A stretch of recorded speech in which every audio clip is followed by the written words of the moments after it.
100% job గ్యారెంటీతో ISTTM business school admissions open. నమస్తే, welcome to Suman TV. నేను మీ సాయి. ఆంధ్రప్రదేశ్లో మాచర్లలో ఎన్నికల సందర్భంగా జరిగినటువంటి ఘటన మనందరికీ తెలిసింది. ఆ సందర్భంలో పిన్నెల్లి రామకృష్ణారెడ్డి అరెస్టుకు సంబంధించి అనేక అంశాలు ప్రస్తావనకు వచ్చాయి. ఎట్టకేలకు ఆయన తాజాగా అరెస్ట్ అయ్యారు. అరెస్ట్ అయిన తర్వాత రిమాండ్ కూడా వెళ్ళడం జరిగింది. ఈ సందర్భంగా మరొకసారి అక్కడ కొంత ఉద్రిక్త పరిస్థితులు నెలకొన్నాయి. ఆయన అరెస్ట్ అయ్యేటువంటి సమయంలో కూడా కొంతమంది పైన చేయి చేసుకున్నారనేటువంటి ఒక ఆరోపణ ప్రస్తుతానికి వినపడుతుంది. అసలు మాచర్లలో ప్రస్తుతం తాజా పరిస్థితి ఏంటి? పిన్నెల్లి రామకృష్ణారెడ్డి అరెస్టు తర్వాత అక్కడ నెలకొన్నటువంటి రాజకీయ పరిస్థితులు ఏ విధంగా ఉన్నాయో మనం మాట్లాడేటువంటి ప్రయత్నం చేద్దాం. మనతో పాటు రాజకీయ విశ్లేషకులు బత్తుల రామకోటయ్య గారు జూమ్లో జాయిన్ అవుతున్నారు. రామకోటయ్య గారు నమస్తే అండి. నమస్తే సాయి గారు. రామకోటయ్య గారు, ఎట్టకేలకు పిన్నెల్లి రామకృష్ణారెడ్డి అరెస్ట్ అయ్యారు, రిమాండ్కి వెళ్ళారు.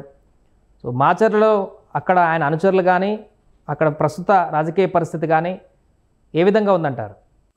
సాయి గారు, మనం ఒక విషయాన్ని చూడం. పిన్నెలకి ఈ పరిస్థితి ఎందుకు వచ్చింది, ఆయన యొక్క వైఖరి ఏంటి?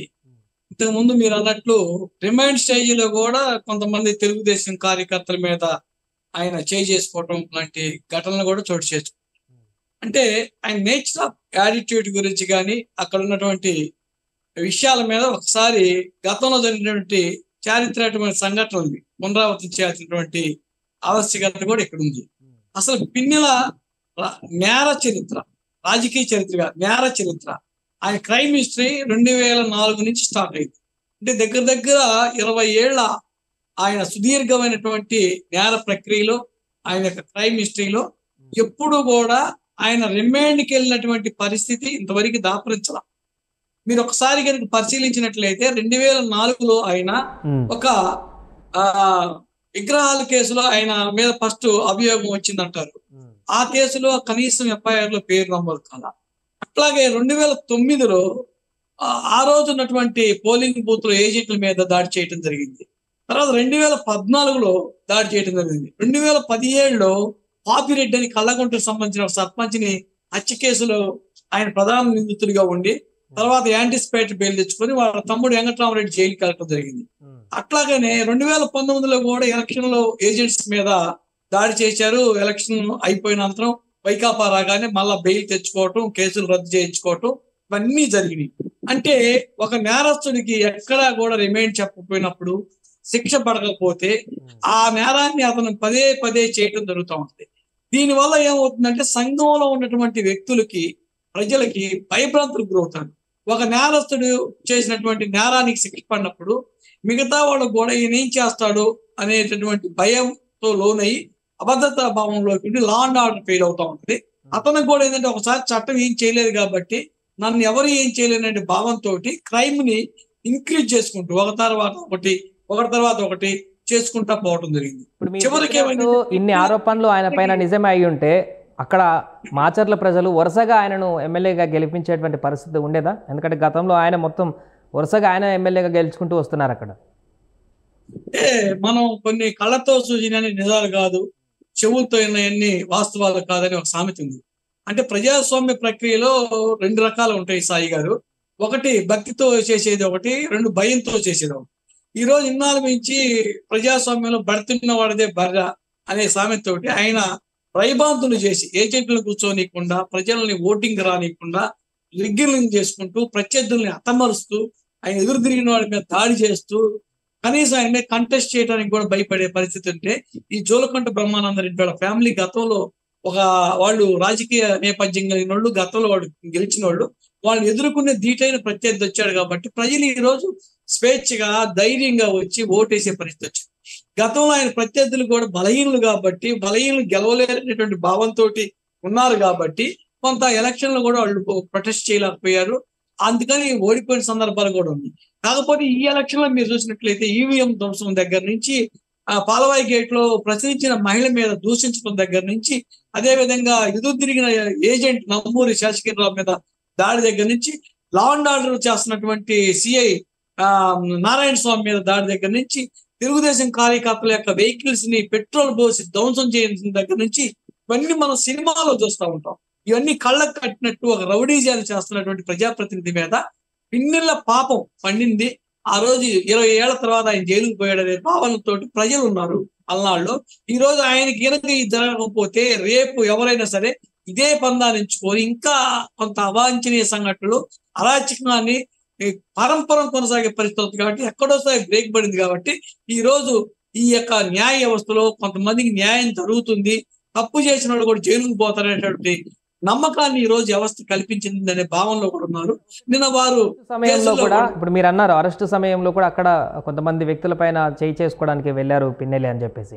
యాక్చువల్గా అతను తెలుగు యువతకు సంబంధించినటువంటి వ్యక్తి అని కూడా తెలుస్తుంది. ఆయన పిన్నెల్లి దగ్గరికి ఆ సమయంలో ఎందుకు వెళ్ళాల్సి వచ్చిందంటే ఇది పిన్నెల్లిని కొంత ఆయనకు కొంత ఈ సందర్భంలో కొంత గేలి చేయడానికి వెళ్ళినట్టుగా అనుకోవచ్చా? ముందు రెచ్చగొట్టేటువంటి ప్రయత్నంగా భాగం అనుకోవచ్చా ఇది?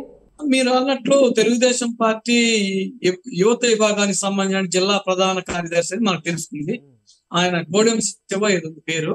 వారు వాస్తవానికి అక్కడికి వెళ్ళకూడదు. కాదేంటంటే వెళ్ళారు, ఏదో సందర్భంగా కాంటెక్స్చువల్ గా కలిచారు. ఆయన సెకండ్ ఇవ్వబోతున్నారు అనేది సమాచారం మీడియా ప్రకారం. సరే ఏదేమైనా దాన్ని కొట్టాల్సిన లేదు కదా. సెటరికల్ గా చేయడానికి వెళ్ళాడా ఏంటనేటువంటి విషయం కూడా తెలియదు. అందుకే ఆయన ఏమన్నా అక్కడ ఆగ్రహించి చేసుకోవడానికి ప్రయత్నించాడు అనేది కూడా ఎవరికి తెలియదు. ఇంకా పోలీసుల కథనం ప్రకారం ఆయన ఇచ్చిన ఫిర్యాదు ప్రకారం ఆయనకి అభివాదం చేయడానికో సెకండ్ ఇవ్వడానికో వెళ్ళినట్టు మనకు అర్థం అవుతుంది. అందుకని ఈ రోజు పిన్నెల రామకృష్ణారెడ్డి మీద మరో కేసు కూడా నమోదైంది ఈ 303 కింద. మొత్తం ఇప్పుడు పిన్నెల రామకృష్ణారెడ్డి మీద 15 కేసులు ఉన్నాయి సాయి గారు. 15 కేసులు గాను కరెక్ట్ గా గత నెల 28వ తారీఖున ఆయన 4 కేసుల్లో మధ్యంతర బెయిల్ తీసుకొచ్చి 3 సార్లు దాన్ని నెట్టుకొని వచ్చారు అరెస్ట్ కాకుండా. చివరికి నేను జస్టిస్ మల్లికార్జున గారి బెంచ్లో ఈ 4 పిటిషన్స్ మీద వాదోపవాదం జరిగితే మల్లికార్జున గారు ఏం చెప్పారంటే, జస్టిస్ మల్లికార్జున హైకోర్టు జడ్జి గారు ఇక్కడ ఎక్కడా కూడా పార్టీ 1 year నోటీస్ ఇవ్వడం అనేది డిస్క్రిప్షన్ ఆఫ్ ద పోలీస్ కింద వదిలేయడం జరిగింది. అదే బాధ్యతల తరఫున మనకు పోసాని వెంకటేశ్వర్లు గారు చేశారు. అది పిన్నెల రామకృష్ణారెడ్డికి తరఫున వాదించిన వారు నిరంజన్ రెడ్డి గారు. ఈ వాదోపవాదాలు నిన్నాక గతంలో ఇచ్చినటువంటి మధ్యంతర బెయిల్ ని రద్దు చేయడం జరిగింది. అది కింద కోర్టుకి రిమైండ్ చేయడం కోసం అరెస్ట్ చేసే డిస్క్రిప్షన్ పవర్ ని కూడా పోలీసు వారికి ఇవ్వడం జరిగింది. మధ్యంతర బెయిల్ ఎప్పుడైతే రద్దు అయ్యో తర్వాత పోలీసు వారు 4 కేసులు కూడా అరెస్ట్ చేసి రిమైండ్ పెట్టిన సందర్భంలో 2 కేసులు అయితే బెయిల్ వచ్చింది. ఏంటంటే ఈఎంలు విధ్వంసం కేసులో బెయిల్ వచ్చింది. అదే విధంగా మహిళను దూషించిన కేసులో పాల్వాయి గేట్ దగ్గర మహిళను దూషించిన కేసులో కూడా బెయిల్ వచ్చింది. ఇక మిగతా ఎక్కడైతే సిఐ శాసగిరికి ఆయన మీద హత్యా ప్రయత్నం కేసు 307 కింద నమోదైన కేసులో బెయిల్ రాలేదు. అదే విధంగా ఏజెంట్ ఉన్నాడు నమ్మూరు శాసగిరి మీద దాడి చేసి ఆయన యొక్క వెహికల్ ని కూడా పెట్రోల్ పోసి తగలబెట్టినటువంటి ఘటనలో అంటే రెండిట్లో కలిపి 14 రోజులు రిమైండ్ చేయడం జరిగింది. ఆయన నెల్లూరు ఇప్పుడు సెంట్రల్ జైల్లో ఉన్నారని అక్కడ ఉన్న సూపరింటెండెంట్ రాజేశ్వరరావు గారు కూడా చెప్పారు. గతంలో ఉన్నటువంటి ఆయన మీద 14 కేసులు ఈ రోజు నమోదైన 15 కేసులతో కలుపుకుంటే ఎప్పుడు కూడా ఆయన రిమైండ్కి వెళ్ళినటువంటి సందర్భాలు కానీ దాఖలాలు కానీ లేవు. ఈ రోజు చివరికి ఆయన శ్రీకృష్ణ జన్మస్థానానికి వెళ్ళారు కాబట్టి ప్రజలందరూ కూడా ఆనందాన్ని వ్యక్తం చేస్తున్నారు. ఒక న్యాయం చేసిన వ్యక్తికి ఎప్పుడైనా సరే శిక్ష తప్పదనే భావన ఈ వ్యవస్థలో ప్రజాస్వామ్య వ్యవస్థ న్యాయ వ్యవస్థ ద్వారా రుజువైందనేది నా భావన. ఈవీఎం ధ్వంసానికి సంబంధించి పిన్నెల్లి రామకృష్ణారెడ్డి ఒకరే కాదు, ఆ 10కి పైన సంఘటనలు జరిగాయి ఎన్నికల సందర్భంలో. సో వారందరిపైన కూడా ప్రభుత్వం ఇప్పుడు అదే రకమైనటువంటి స్పీడప్ చర్యలు తీసుకుంటుందా లేదా పిన్నెల్లి రామకృష్ణారెడ్డి విషయంలోనే దూకుడుగా వ్యవహరిస్తుందా? ఈ ప్రశ్న కూడా సమాధానం తెలియాల్సి ఉంది. ఖచ్చితంగా అందరూ ఎవరైతే నేరానికి పాల్పడ్డారో వాళ్ళందరి మీద కూడా ప్రభుత్వం చర్యలు తీసుకుంటుంది. కాకపోతే మీరు అన్నట్టు పిన్నెల రామకృష్ణారెడ్డి ఏంటంటే ఆయన ఎమ్మెల్యేగా కంటెస్టింగ్ క్యాండిడేట్, ఎక్స్ ఎమ్మెల్యే, అధికార పార్టీ ఆ రోజు ఉన్నటువంటి వైసీపీ అభ్యర్థిగా ఆయన రంగంలో దిగి పోలీసులను లెక్కలేనితనంగా వ్యవస్థను లెక్కలేనితనంగా అదేవిధంగా వ్యక్తుల మీద దాడులు చేశారు. కాబట్టి ఆయన ప్రధానమైనటువంటి నిందితుడనే ఆరోపణ ఉంది. కాబట్టి ఆ ఆరోపణలో భాగంగా ప్రధానంగా ఎస్ఐ గారి మీద చేసినటువంటి హత్యా ప్రయత్నం కేసు కావచ్చు, నమ్మూరు శేషగిరిరావు గారి మీద చేసినటువంటి హత్యా ప్రయత్నం కేసు, వెహికల్ ని తగలబెట్టిన కేసు కావచ్చు, ఈ రెండింటిలో కూడా కోర్టు రిమైండ్ చెప్పింది. మిగతా వాళ్ళు కూడా ఆ క్రైమ్ లో ఇన్వాల్వ్ అయినట్టు కనుక ఎవిడెన్స్ కనుక వచ్చి వాళ్ళ పేర్లు కనుక ఇన్వెస్టిగేషన్ లో రివీల్ అయినట్లయితే ఖచ్చితంగా వాళ్ళని కూడా ముద్దాయిలుగా చేసి వాళ్ళని కూడా అరెస్ట్ చేసి కోర్టుకి ప్రవేశపెడతారు. కోర్టు వాళ్ళకు కూడా జ్యుడిషియల్ రిమైండ్ విధించడానికి అవకాశాలు ఉన్నాయి. ఇది description of the court power. Police వాళ్ళు బేసింగ్ ఆన్ ద ఇన్వెస్టిగేషన్ ప్రకారం వాళ్ళు అరెస్ట్ చేయడం జరుగుతాం. సో ఇప్పుడు మాచర్లలో పూర్తిగా ప్రశాంతమైనటువంటి వాతావరణం ఉందంటారా? ఎన్నికల అప్పుడు కానీ ఫలితాల వరకు కూడా నెలకొన్నటువంటి ఉద్రిక్త పరిస్థితుల నుంచి ఇప్పుడు పూర్తిగా ప్రశాంత వాతావరణంలోకి వెళ్ళినట్టేనా, లేదంటే ఈయన అరెస్టుతోని మరలా కొంత ఆందోళన ఏమన్నా ఉందా అక్కడ? ఖచ్చితంగా ఇప్పుడైతే ప్రశాంత వాతావరణానికి వచ్చింది. ఎందుకంటే పిన్నెల రామకృష్ణారెడ్డిని అరెస్ట్ చేసినాక అసలునే జైలుకి పంపించిన కొసలోళ్ళది ఏముందనే భావనకి అతను అన్ని చేతుల్లో వస్తా ఉంటది. అదిగాక ఇప్పుడు లా అండ్ ఆర్డర్ మొత్తం కూడా under the control of the TDP party.